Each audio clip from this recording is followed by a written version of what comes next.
हमारी बातचीत का विषय है जीने और मरने के असली मानी। यदि आप समझ रहे हैं कि मैं अपने सब्जेक्ट से भटक गया तो ऐसा नहीं है, मैं सब्जेक्ट को फैला रहा हूं कि आप उत्तर स्वयं जान लें।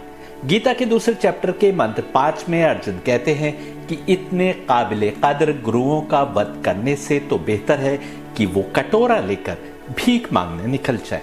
अर्जुन कहते हैं कि इन गुरुओं को दुनिया की चाह की राह में मारने का अर्थ है कि वह खून में अपनी जिंदगी के मजों को रंग ले। देखिए Gita 2:5। Desisting from the killing of the gurus who are highly honorable, it would be more meritorious in this world even to have to eat of a beggar's pittance. Choosing on the other hand to kill these gurus as fortune seekers, I should be feasting even here on the blood-stained benefits of life. इस कथन से साफ है कि युद्ध का कारण किसी भी हाल में हस्तिनापुर के सिंहासन पर कब्जा नहीं था, जैसा कुछ लोग दिखाने की कोशिश करते हैं। हाँ, युद्ध के समापन पर नतीजा ये अवश्य निकला कि हस्तिनापुर का सिंहासन पांडवों के कब्जे में आ गया। यही बात हम पैगंबर मोहम्मद द्वारा लड़े गए युद्धों के बारे में भी कह सकते। अधिकांश युद्धों में दुश्मन की संख्या अधिक थी और पैगंबर मोहम्मद के साथियों की कम। किसी भी युद्ध में ये हमलावर नहीं थे, जान जाए या बच जाए पैगंबर के मार्ग से विचलित नहीं होंगे। इस जज्बे से ओत पोत होकर मुसलमानों को जीत प्राप्त हुई तो दुनियावी सोच रखने वाले इतिहासकारों ने कहा कि युद्ध का कारण ही जीत प्राप्ति था, यानी जो नतीजा निकला उसको आपने कारण बना दिया।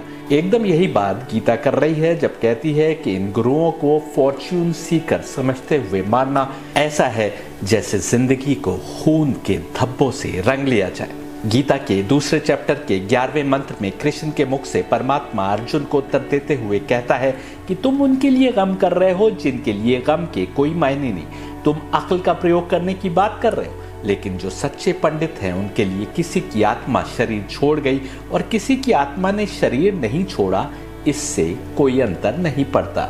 देखिए Gita 2:11। Krishna said, "You are sorry for those with whom sorrow is unreasonable. You speak in terms of reason too. Veritable philosophers, that is Pandits, are not affected in regard to those whose breath has gone and those whose breath has not gone." क्या मतलब हुआ? मरना और ना मरना एक समान है। कोई अंतर नहीं पड़ता कि इंसान जीवित बच जाए या इंसान मर जाए। क्यों? क्योंकि जो पंडित है वो जानता है इंसान के जीवन का मकसद है आत्मा को दिव्यात्माओं के सीधे मार्ग पर लगाकर परमात्मा के करीब करने की कोशिश में लगे रहना। और यदि आत्मा उस सिमत आगे नहीं बढ़ रही है तो बेहतर है कि मौत आ जाए और आत्मा को दूसरी जिंदगी मिले एक नई कोशिश करने के लिए। क्या यही कारण था कि अली ने कहा कि यदि तुम्हारे 2 दिन एक समान गुजरे तो मौत की कामना करो, इसलिए कि यदि आत्मा उस मकसद की पूर्ति नहीं कर रही जिस मकसद की खातिर उसको दुनिया में भेजा गया है तो फिर ये जीवन व्यर्थ गया। आवश्यक है कि मुसलमान की आत्मा हर अगले दिन पिछले दिन के मुकाबले आत्मिक उत्थान की नई चढ़ाई पर हो। जैसा कि कुरान के सूरह बलद ने कहा कि जब तुमको अच्छे और बुरे मार्ग बतला दिए गए थे तो तुम उस मुश्किल चढ़ाई पर क्यों नहीं चढ़े जिसके आगे तुम्हारी बेहतरी थी। आत्मा को निरंतर बेहतरी के मार्ग पर लगाए रखना, उस चढ़ाई पर चढ़ाते जाना जिस पर मोक्ष यानी निजात यानी सैल्वेशन है, यही मुसलमान की मंजिल होनी चाहिए। आत्मा को परमात्मा से करीब करते जाने के लिए वेद और उपनिषदों ने दिव्य आत्माओं को पहचानवाया, जिनको पहचानते हुए और जिनसे आत्मा को जोड़कर ही आत्मा परमात्मा तक पहुंच सकती है। इस विषय पर 4 पार्ट में मेरे वीडियोस क्या 7 चक्रा सनातन धर्म की खोज है, आप देख सकते हैं। गीता के अगले मंत्र यानी दूसरे चैप्टर के 12वें मंत्र में कृष्ण के मुख से परमात्मा कहता है कि ऐसा तो कभी भी नहीं हुआ कि मैं वजूद में नहीं था, ना ऐसा कभी हुआ कि तुम नहीं थे, और ना ही कभी ऐसा हुआ कि ये जो फौज के सरदार हैं ये किसी समय नहीं थे, और ना ही ऐसा कभी होगा कि हम सब समाप्त हो जाएंगे, खत्म हो जाएंगे। देखिए Gita 2:12। Further, never was I non-existent, nor you, nor these chiefs of men, neither shall we, all of us, ever cease becoming hereafter. आगे गीता के दूसरे चैप्टर के 13वें मंत्र में कहा जाता है कि जिस किसी ने भी शरीर पाया वे बचपने, जवानी, बुढ़ापे से जरूर गुजरता है। उसी प्रकार जिस आत्मा ने भी शरीर पाया उस आत्मा को दूसरा शरीर भी जरूर मिलता है। इसलिए जो मस्तिष्क को प्रयोग करना जानते हैं, जो अक्ल रखते हैं, वे कभी परेशान नहीं होते। देखिए Gita 2:13, as there is hair in the body for the embodied, childhood, youth, old age, so also the passing on to another body in the same manner, those firm in mind are not thereby bewildered. जब किसी बच्चे ने जन्म लिया तो क्या उसके साथ आत्मा का भी जन्म हुआ? नहीं, आत्मा तो हमेशा से मौजूद थी और हमेशा रहेगी। आत्मा ने न जन्म लिया और न शरीर से निकलने पर आत्मा मर जाती है। वैसे आमतौर पर हिंदू इस बात को मानते हैं, जो नहीं मानते वे जिनको अब्राहमिक रिलीजन्स कहते हैं, यानी यहूदी, ईसाई और मुसलमान, ये सब के सब पुनर्जन्म को नहीं मानते। हालांकि इनमें से कोई भी ये नहीं मानता कि बच्चे के जन्म के साथ आत्मा का भी जन्म होता है, बल्कि इन सब का मानना है कि सृष्टि के प्रारंभ में ही तमाम आत्माओं को क्रिएट कर दिया गया था जिनको धरती पर आना था। मेरा इन लोगों से प्रश्न है, यदि तमाम आत्माओं को सृष्टि के प्रारंभ में ही क्रिएट कर दिया गया था तो जरा ये बताइए, सृष्टि के प्रारंभ से अब तक कितने वर्ष हुए हैं? 50,000 वर्ष, 1,00,000 वर्ष या 50 लाख वर्ष? किसी को नहीं पता, लेकिन ये तो सबको पता है कि आत्मा दुनिया में अधिक से अधिक 100 वर्ष के लिए आती है। अनेक जीव या आत्माएं तो बस कुछ वर्ष या कुछ दिन के लिए ही जीवन प्राप्त करते हैं। तो क्या लाखों वर्ष के लिए आत्मा को कहीं डोरमेंट, खामोश बिठाए रखा गया कि अब 10 या 20 या 50 या 100 वर्ष के लिए शरीर में जाओ? इन लोगों के पास उत्तर ही नहीं है बहुत से सवालों का। हालांकि मुसलमानों और ईसाइयों में रजत का कॉन्सेप्ट भी है जिससे कोई इनकार नहीं कर सकता। यानी अंतिम जमाने में जब मसीहा आएगा तो अनेक आत्माएं फिर से मानव शरीर में लौटा दी जाएंगी। यानी जो आत्माएं मसीहा के इंतजार में थी या देखने की इच्छुक थी कि आसमान की बादशाही कैसे कायम होती है, या आसमान की बादशाही को कायम करने के लिए राहें तैयार करती रही थी और उनके शरीर मर गए, उनको अंतिम मसीहा के आने पर फिर से मानव शरीर में भेज दिया जाएगा। एक बार फिर आएंगी ऐसा आप स्वयं मान रहे हैं, लेकिन डिवाइन क्रिएशन प्लान में आत्मा का दुनिया में रहना क्यों जरूरी है ये आप नहीं समझ पाए। इनको कुरान की आयत भी समझ नहीं आती जो एकदम वही कह रही है जो गीता का मंत्र कह रहा है। देखिए Quran 22:1, O people, if you should be in doubt about the resurrection, then consider that indeed we created you from dust, then from a sperm drop, then from a clinging clot, and then from a lump of flesh, formed and unformed, that we may show you. And we settle in the wombs, whom we will for a specified term. Then we bring you out as a child, and then we develop you that you may reach your time of maturity. And among you is he who is taken in early death, and among you is he who is returned to the most decrepit old age, so that he knows, after once having knowledge, nothing.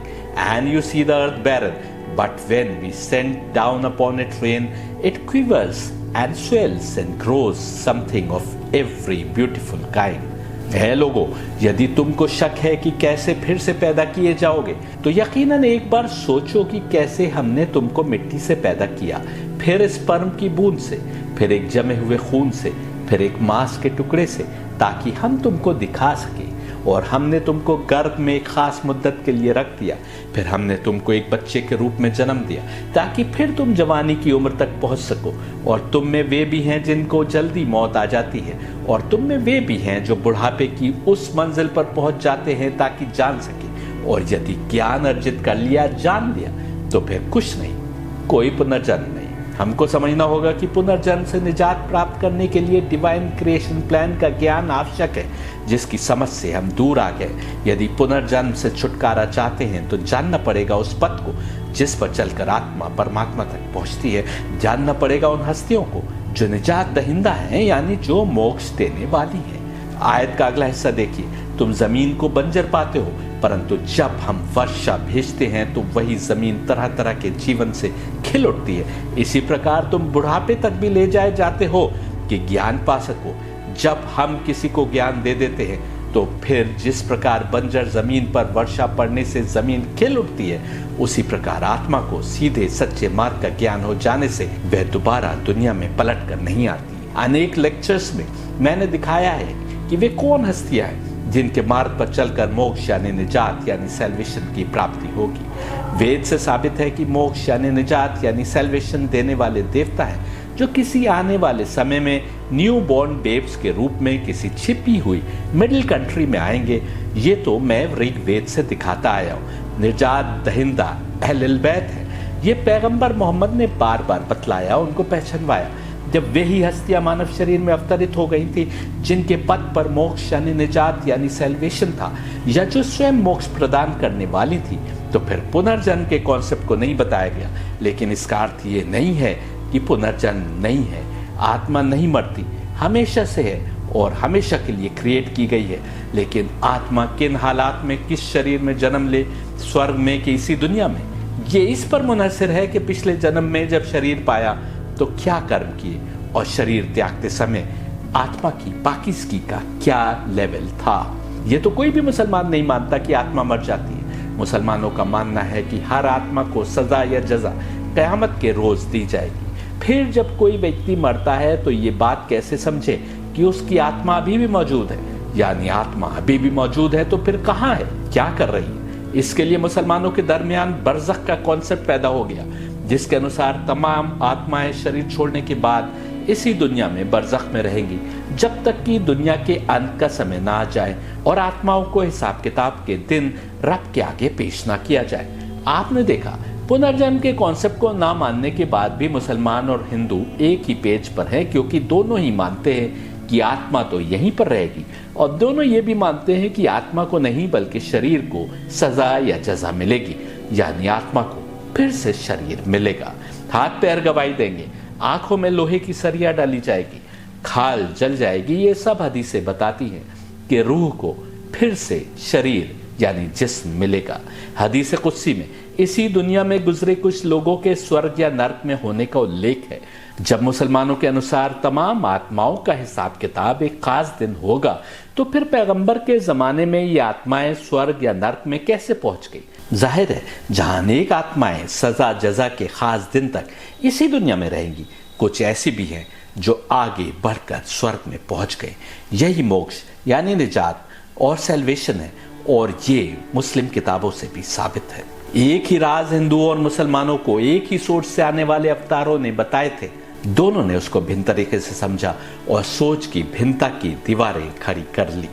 Hindu भी जन्म मरण और मोक्ष का concept पूरा सही नहीं समझ सके और मुसलमान भी इस कॉन्सेप्ट को पूरा सही नहीं समझ सके, जबकि एक ही बात दोनों जगह बताई गई थी। इस पर मेरे वीडियो हैं 3 पार्ट में, रीबर्थ एंड सैल्वेशन इन इस्लाम, इनको भी देख लीजिए। इन वीडियोस में हमने आपको दिखाया है कि यदि अरब में कुछ हस्तियों को पहचानवाया गया था जो मोक्ष देने की जिम्मेदार है या जिनके पद पर आकर मोक्ष मिलता है, तो दूसरी ओर छंदोग्या उपनिषद और दूसरे उपनिषद भी ब्राह्मण की उन 5 हस्तियों 5% ऑफ ब्राह्मण को पहचानवा रही थी जो स्वर्ग की दुनिया के द्वारपाल gate keepers of the heavenly world है, यानी ब्राह्मण यानी अल्लाह की वे 5 हस्तियां जिनके बिना स्वर्ग में दाखला पाना मुमकिन नहीं है, उनको छंदोग्या उपनिषद पहचानवा रहा है। 3:13-6 छंदोग्या उपनिषद का कहता है, They indeed who are these 5% of Brahman, the absolute God, are the doorkeepers of the heavenly world. He who thus knows these 5% of Brahman as the doorkeepers of the heavenly world, a hero is born in his family. He who knows thus these 5% of Brahman as the doorkeepers of the heavenly world attains the heavenly world. कितना जोर देकर बार बार समझाया जा रहा है, स्वर्ग की दुनिया के उन द्वारपालों को पहचानना जरूरी है। आपने देखा, यहाँ भी गीता और कुरान बिल्कुल एक ही बात कर रहे हैं। जिस किसी ने भी शरीर पाया उसको बचपने, जवानी और बुढ़ापे से गुजरना लाजमी है, तो फिर क्यों नहीं ख्याल करते कि शरीर भी दोबारा देना उसके क्रिएशन प्लान का हिस्सा है।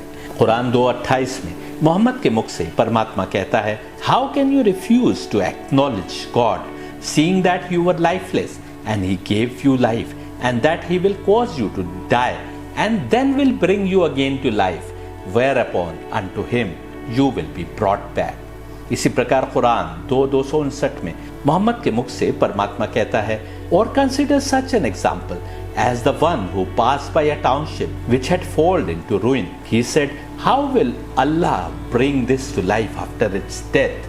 So Allah caused him to die for 100 years. Then he revived him. He said, how long have you remained? The man said, I have remained a day or part of a day. He said, Rather, you have remained 100 years. Look at your food and your drink. It has not changed with time. And look at your donkey. And we will make you a sign for the people. And look at the bones of the donkey, how we raised them, and then we cover them with flesh. And when it became clear to him, he said, I know that Allah is over all things competent.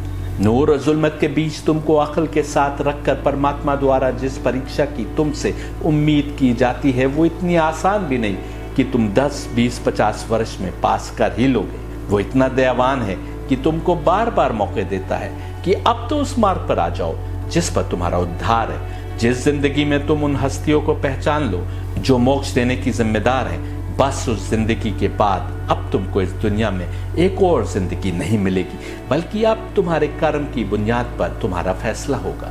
वे हस्तियां कौन है और उनको पहचानना क्यों जरूरी है मोक्ष यानी निजात यानी सैल्वेशन के लिए, ये मैं पहले के वीडियोस में और 2010 के बाद से छपने वाली अपनी कई किताबों में साबित कर चुका हूं। इसलिए यहाँ पर बस अपनी बात कहते हुए आगे बढ़ रहा हूं। गीता आगे देखिए 2:14 momentary sense contacts on the other hand, O Kauntiya, yielding cold warmth, joy, pain, alternately coming and going are transitory.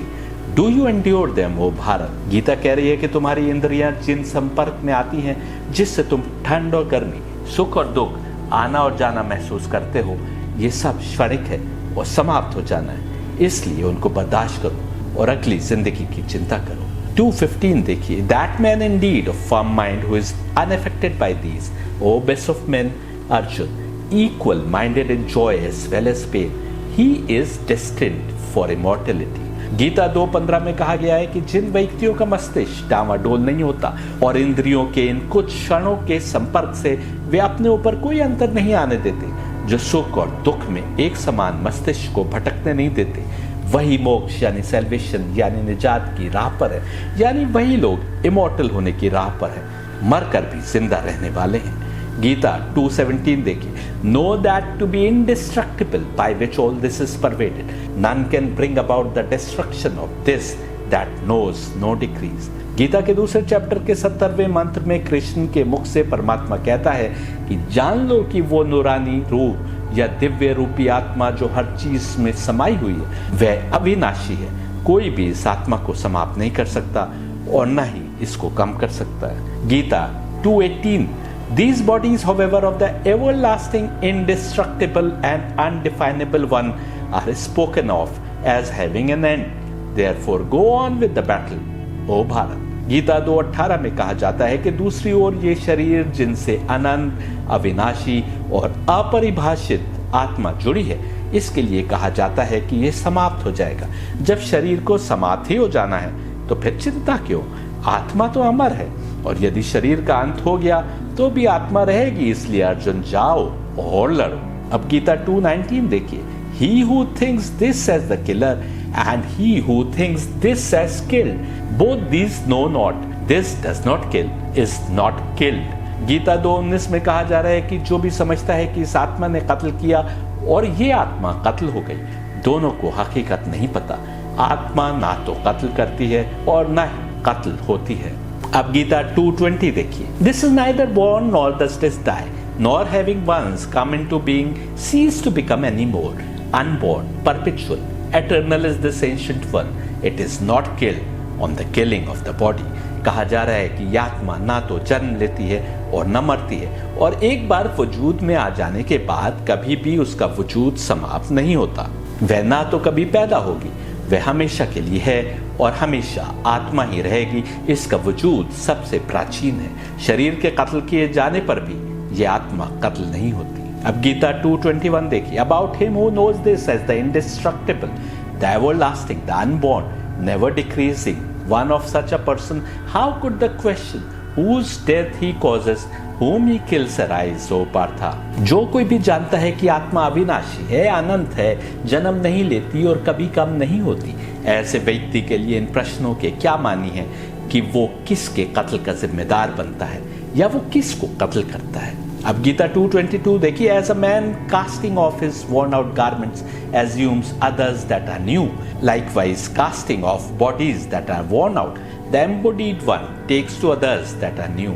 जिस प्रकार एक व्यक्ति अपने पुराने फटे कपड़े उतार कर दूसरे कपड़े पहन लेता है जो नए हों, उसी प्रकार थके हुए बीमार हो चुके शरीर को आत्मा उतार कर नए शरीर ले लेती है। गीता 2:23 देखिए, weapons do not cut this, fire does not burn this and water does not wet this, wind does not dry this. नए शरीर ले लेती है, पर ज्यादा इंपॉर्टेंट ये है कि अगला शरीर इस दुनिया में ले रही है आत्मा, या स्वर्ग में ले रही है, या कि नरक में ले रही है। 2:23 में कहा जा रहा है कि मरने और मारने से क्या डरना, जबकि हमारे हथियार आत्मा को काट नहीं सकते, अग्नि आत्मा को जला नहीं सकती, पानी आत्मा को गीला नहीं कर सकता और हवा आत्मा को सुखा नहीं सकती। यहाँ पर यह बताना जरूरी है कि समय का अवतार अर्जुन से लड़ने को कह रहा है। इस सब का ये अर्थ नहीं है कि हम स्वयं निर्णय लेने लगे कि किसका कत्ल करना है। धर्म युद्ध केवल वही होता है जो परमात्मा या उसके किसी नुमाइंदे के हुक्म से हो, और उसके लिए ही होता है जो अपनी आत्मा को पाकीज़गी के एक लेवल पर पहुंचाए हो।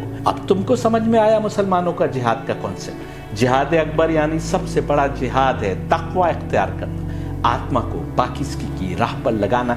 ठीक वैसे जैसे गीता के आगे के चैप्टर्स में विभिन्न योग बताए गए हैं, यानी रास्ते बताए गए हैं जिनसे आत्मा सीधे रास्ते की पहचान कर उस पर आगे बढ़ सकती है। और जब आत्मा उस मंजिल पर आगे बढ़ रही है, तब जिहाद असगर यानी छोटा जिहाद यानी किसी से युद्ध करना आवश्यक होता है। वो भी तब जब पैगंबर या उसका कोई नुमाइंदा हमें जिहाद के लिए बुलाए। मैं पहले भी कहता आया हूँ कि यदि समझना है मुसलमानों का जिहाद का कॉन्सेप्ट असल में क्या है, तो गीता को पढ़ लो। जाहिर है हमारे कथन से हर वो भटका हुआ मुसलमान एक्सपोज हो रहा है जिसने जिहाद के नाम पर बेगुनाहों का कत्ल किया या अपने को मौत के मुंह में झोंक दिया।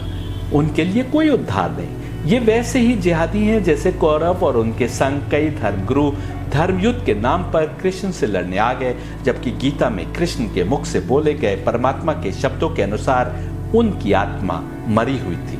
गीता में योग का अर्थ है वो एक्टिविटी जो आत्मा को पाकीज़गी की राह पर लगा दे, या दूसरे शब्दों में आत्मा को परमात्मा से एक कर दे। और जो आत्मा पाकीज़गी की राह पर लगेगी वो हर लम्हे अपनी जिम्मेदारी निभाती दिखाई देगी। यही कारण है कि लड़ाई के लिए जब फौज निकल रही थी तो एक व्यक्ति पैगंबर मोहम्मद के पास आया और कहा कि मेरे घर में मेरी बूढ़ी माँ है जो अकेली है, परंतु मैं आपके साथ युद्ध पर चलना चाहता हूँ। पैगंबर ने उससे कहा कि तुम घर पर रहकर अपनी माँ की सेवा करो, ये ज्यादा बड़ा जिहाद है। गीता की तरफ पलटते हैं जो आत्मा का विस्तृत वर्णन कर रही है, और नतीजे में अर्जुन को तैयार किया जा रहा है कि वह युद्ध के लिए तैयार हो। गीता 2:24 देखिए, indeed it is uncleavable, it is non inflammable, it is unwettable and non dryable also, everlasting, all pervading, stable, immobile, it is eternal. Gita 2:24 में भी आत्मा की बात हो रही है जो कभी भी न कट सकने वाली, कभी भी न जल सकने वाली, कभी भी न गीली हो सकने वाली और कभी भी न सूख जाने वाली है। ये तो हमेशा के लिए है, सर्वव्यापी यानी हर चीज में समाई हुई है, स्थिर है, अचल है, अनंत है। गीता 2:25 देखिए, undefined is it, unthinkable is it, as non subject to change is it spoken of, therefore knowing it as such there is no reason for you to feel sorry for it। इस आत्मा की तुम परिभाषा नहीं कर सकते, इसके बारे में समझ नहीं बना सकते, इसके बारे में कहते हैं कि ये बदल नहीं सकती। इसलिए यदि तुम यह सब जानते हो तो फिर तुमको अफसोस करने की जरूरत नहीं है इसके बारे में। अब गीता 2:26 देखिए, और again if you should hold this to be constantly ever born or is constantly ever dying, even then O mighty armed You have no reason to regret it। और अगर तुम समझते हो कि ये बार बार जन्म लेती है, या समझते हो कि ये बार बार मरती है, जब शरीर जन्म लेता है या मरता है, तो भी अर्जुन तुमको अफसोस करने की क्या जरूरत है, क्योंकि बारंबार जन्म लेती है तो एक और जन्म ले लेगी, और अगर बार बार मरती है तो एक बार और मर जाएगी। गीता 2:27 देखिए, in respect of anyone born death is certain and certain is birth likewise for anyone dead, therefore regarding something inevitable you have no reason to feel any regret। Gita 2:27 में वही बात दूसरे शब्दों में समझाने की कोशिश की जा रही। जिस किसी ने भी कोई शरीर पाया यानी जन्म लिया, उसके लिए मौत निश्चित है, और जिस किसी ने भी मौत पाई उसको फिर से जिंदगी मिलना जरूरी है। ऐसा हम दिखा चुके हैं कि कुरान से भी साबित है। फिर जो होना ही है यानी जो टाला नहीं जा सकता, उसके लिए अफसोस करने का कोई कारण नहीं है। गीता 2:28 देखिए, beings have an unmanifested origin and manifested middle states, O Bharat, and again unmanifested terminations, where is room for plaint herein. हर हस्ती प्रारंभ में अनमैनिफेस्टेड रही है, यानी उसका विवरण मुमकिन नहीं है, फिर मैनिफेस्ट यानी दिखने वाली, शरीर वाली मिडिल स्टेट है, और फिर अनमैनिफेस्टेड अंत है जिसका विवरण मुमकिन नहीं। फिर विलाप करने का, नालिश करने का क्या कारण है? गीता 2:29 देखिए, A certain person sees this as a wonder. Likewise, another speaks about this as a wonder. Another hears of it even as a wonder. But even hearing, no one understands this at all. कोई व्यक्ति इस शरीर को देखकर अचंभित हो जाता है कि क्या क्या खूबियों के साथ बनाया गया, और कोई इस आत्मा को लेकर अचंभे में पड़ जाता है, और कोई परमात्मा के बारे में जो कुछ सुनता है उसको सुनकर भी कुछ नहीं समझता, क्योंकि वह तो हमारी समझ से भी पार है। गीता 2:30 देखिए, This embodied one within the bodies of all is ever immune to killing, O Bharat. Therefore, in respect of any being, you have no reason for regretting. कहा जा रहा है कि यह जो आत्मा शरीर को धारण किए हुए है, ये कभी भी मारी नहीं जा सकती, इसलिए किसी भी हस्ती के बारे में अफसोस करने का कोई कारण नहीं है। गीता 2:31 देखिए, Further having regard also for the pattern of behavior natural to use, that is Swadharma, there is no reason for vacillation, for there could be nothing more meritorious than war that is right for a true fighter. देखिए कैसे विभिन्न दलीलों से अर्जुन को समझाने की कोशिश हो रही है कि क्यों उनको युद्ध में शामिल होना चाहिए। बतौर क्षत्रिय भी युद्ध करना अर्जुन का धर्म है, और उनको ढुलमुल रवैया नहीं दिखाना चाहिए। असली क्षत्रिय के लिए इससे अच्छी बात क्या होगी कि सत्य के लिए युद्ध लड़े।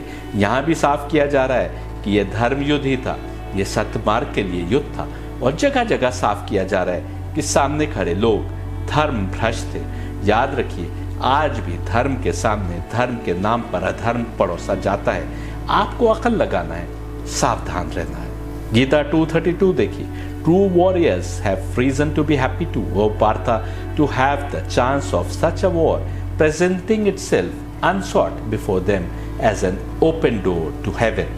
कहा जा रहा है कि सच्चे क्षत्रियों को तो खुश होना चाहिए, क्योंकि उनके सामने इस युद्ध के माध्यम से खुले दरवाजे से स्वर्ग में दाखिल होने का मौका है। मुसलमानों को सत्य मार्ग पर लड़ते हुए जब स्वर्ग और हूरों की बात की गई तो तुमने उसका उपहास उड़ाया, जबकि यहाँ साफ कहा जा रहा है कि ऐसे युद्ध में यदि कोई योद्धा मारा जाता है तो वो सीधा स्वर्ग में दाखिल होगा। स्वर्ग में अप्सराएं होंगी कि नहीं? 72 हूरों के टॉपिक पर मेरे 3 पार्ट में वीडियोज हैं, जिनमें पहले पार्ट में मैंने दिखाया है कि अप्सराओं का कॉन्सेप्ट हिंदुओं और सनातन धर्म में क्या है। तीनों पार्ट ना सुने हो तो सुनिए। याद रखने की बात यह है कि यदि मुसलमान सत्य मार्ग से विचलित हो जाएं और युद्ध में मारे जाएं तो फिर उनके लिए स्वर्ग क्यों कर होगा? ठीक वैसे जैसे कौरवों और सत्य मार्ग की समझ न बना पाने वाले धर्मगुरु जो कौरवों के साथ थे, उनको भी स्वर्ग नहीं मिल सकता। सत्य मार्ग पर चलते हुए कुर्बानियां देने, यहाँ तक कि आवश्यकता अनुसार अपनी जान की भी कुर्बानी देने का कॉन्सेप्ट यदि कुरान में बताया गया तो कुछ लोग उस पर उंगली उठाते हैं और यह भूल जाते हैं कि पहली शर्त सत्य मार्ग पर चलना है, पहली शर्त आत्मा को परमात्मा तक ले जाना है, और तब परमात्मा या उसके किसी नुमाइंदे के हुक्म से किया गया युद्ध ही जिहाद हो सकता है। ठीक उसी प्रकार जैसे कृष्ण बता रहे, वरना हर जमाने में अनेक लोग व्यर्थ ही अपनी जानें गंवाते रहे हैं। गीता 2:33 देखिए, if on the other hand you will not take to this battle which conforms to the requirements of righteousness, then thwarting what is consistent with your own nature and your good repute, you will become involved in evil.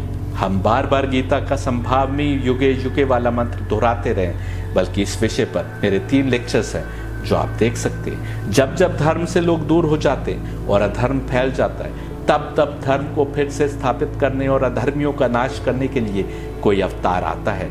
धर्म यानी सत्य मार्ग पर, सिरात मुस्तकीम पर लोगों को लाना ही अवतारों का काम होता है। सत्य मार्ग पर चलते हुए यदि युद्ध अनिवार्य हो जाए और फिर यदि तुम युद्ध से परहेज करो तो तुम ईविल यानी बुराई के पथ पर हो। इससे साफ क्या होगा कि ऐसे युद्ध से भागना जायज नहीं है। जो लोग कहते हैं कि गीता ऑब्लिगेटरी नहीं है, यानी हम पर कुछ करना अनिवार्य नहीं करती। उनको समझना होगा कि ये तो सही है कि गीता किसी भी मनुष्य पर जबरदस्ती नहीं करती कि वह कोई राह पकड़े, लेकिन वैसा ना करने पर क्या सजा या जजा मिलेगी या आत्मा की क्या अगले जन्म में स्थिति होगी, ये साफ साफ बता देती है। ऐसे तो ऑब्लिगेटरी कुरान भी नहीं है। कुरान की हिदायत पर कोई ना चले तो परमात्मा की ओर से कोई पत्थर तो आता नहीं है कि जो कत्ल कर दे, लेकिन अगली जिंदगी में सत्य पर चलने या ना चलने के बदले में क्या मिलेगा, ये तो कुरान भी बता रहा है और गीता भी साफ साफ बता रही है। गीता 2:34 देखिए, living beings will also pronounce a never ending verdict of calumny on you and to one used to honour dishonour is worse than death. जो लोग जिंदा हैं या जो आगे आएंगे वे तुम्हें बदनाम करेंगे और जिसको इज्जत प्यारी है उसके लिए बेइज्जती मौत से भी बदतर है। देखिए, एक और नए तरीके से समझाया जा रहा है अर्जुन को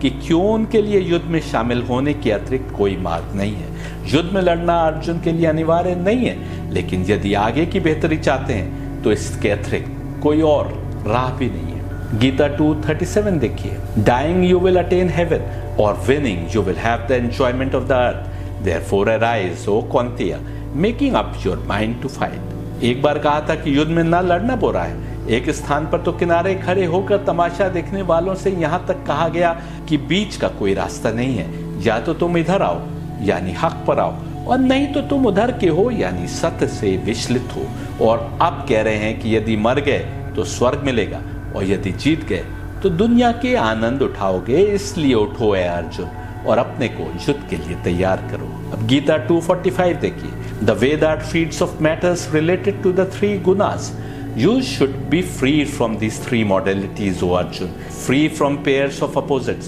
established ever in pure being, without any yoga or well-being as dual factors, but remain one, unitively self-possessed। आत्मावान का शब्द प्रयोग हुआ है। गीता 2:45 में देखिए, क्या धर्म युद्ध आत्मा को गड्ढे में रखकर मुमकिन है। यहाँ पर वेद की बात हो रही है जो 3 गुणों की बात कर रहा है। 3 गुण यानी सात्विक, रजसिक और तामसिक। जो सत्य मार्ग का मुसाफिर है वो तामसिक और रजसिक गुणों से तो अपने को आजाद करता ही है, सात्विक गुण से भी आगे निकल जाता है। ये वह लेवल है जब अच्छे कर्म करने वाला बस परमात्मा में रमे रहते हुए जिंदगी गुजारता है। वह अच्छे बुरे हर जुड़ाव से अपने को आजाद कर लेता है, हर समय पाक हस्ती में यानी परमात्मा में लीन रहता है। और जैसा मैंने बताया था कि योग तो दरअसल वे तरीके हैं जिनसे आत्मा परमात्मा के करीब होती है। यहाँ तो उम्मीद की जा रही है कि योगों से भी आगे बढ़कर आत्मा बस परमात्मा में लीन ही रहे। आत्मावान का शब्द प्रयोग हुआ है यानी परमात्मा से आत्मा जुड़ जाए, एक हो जाए, यही उम्मीद की जा रही है। यही तो जिहाद अकबर है।